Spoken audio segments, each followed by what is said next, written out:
ఏంటి బుట్టలు బుట్టలుగా యాపిల్స్ అమ్మేస్తున్నారు. ఎక్కడిది అనుకుంటున్నారా? నేనైతే మా ఇంటి దగ్గరున్న రైతు బజార్‌కి వెళ్ళాను. అవునండి. మీరు విన్నది నిజమే.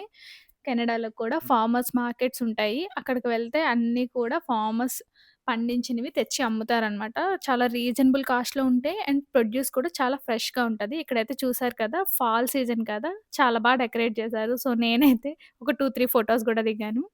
ఇంకిక్కడ చూసారంటే బయట స్టాల్స్ చూసారా ఎలా ఉందో? సేమ్ ఇండియాలో ఫార్మర్స్ మార్కెట్‌కి వెళ్ళినట్టే ఉంటది. ఇక్కడ చూసారా? అన్నీ అమ్ముతారు. ప్రతి ఒక్కటి ఉంటది. ఫ్లవర్స్, యాపిల్స్, ఆనియన్స్ అండ్ ఇవైతే చూసారు కదా! పెప్పర్స్ ఎన్ని రకాలున్నాయి గదా! చాలా రంగు రంగులు కలర్‌ఫుల్‌గున్నాయి. అండ్ ఇక్కడ క్లోత్స్ గూడా అమ్ముతున్నారు. Hats, clothes. ఇంకిక్కడ చూసుకుంటే యాపిల్స్ చూసారా? ఎంత ఫ్రెష్‌గా ఉన్నాయో. అండ్ యాపిల్స్‌లో చాలా టైప్స్ ఉంటాయండి. ఇండియాలో ఉండేటప్పుడు నాకు యాపిల్ అంటే ఒక టైప్ అనుకునేదాన్ని. ఇక్కడికొచ్చాక తెలిసింది ఇన్ని టైప్స్ ఆఫ్ యాపిల్స్, ఇన్ని టైప్స్ ఆఫ్ పెప్పర్స్ ఉంటాయని. ఇవి చూసారు గదా! ఎన్ని కలర్స్ ఉన్నాయో.